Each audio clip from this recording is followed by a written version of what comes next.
In 2005, my sister had boiling water poured all over her body by our mother.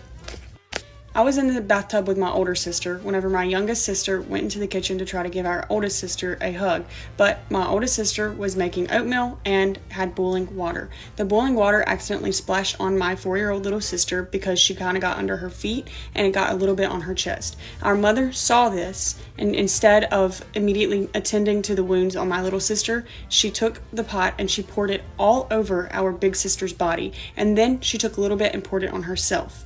She then took my little sister, snatched me and my older sister out of the bathtub, and ran cold water on her wounds until EMS arrived.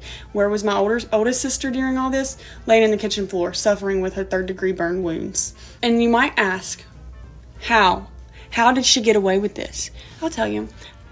So pretty sure DHR questioned everybody, but our mother had already told everyone that CPS is bad. They want to take you away. They don't want what's good for you. They want mommy gone out of the picture. So we all lied to them. We didn't tell them the truth, or we refused to talk to them.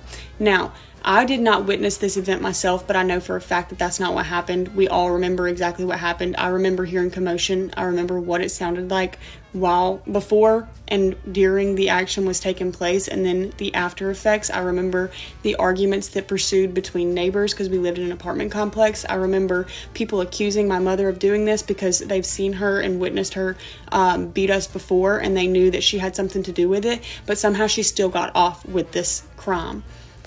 I remember walking into the hospital room to see my oldest sister, and all I could feel was bad. I felt guilt that, I wasn't there to grab my little sister out of the kitchen, because I knew what happened. We all knew what happened. We all knew our mother did this to her, yet we stayed silent. The story that got my mom off the hook, what actually happened from my recollection, what actually happened was my oldest sister was making oatmeal. My little sister got under her legs, which is correct, splashed hot water on her, except for my big sister, my oldest sister in this story.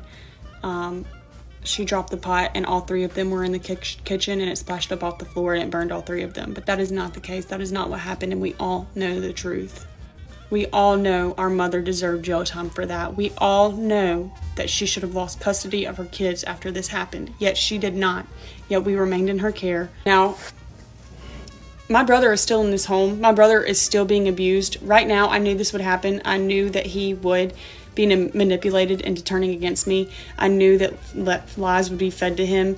I knew that he would be groomed, essentially, into hating me. And to lying to CPS, because that's what happened to us as children. We lied to CPS because we essentially were manipulated into doing so, or threatened into doing so.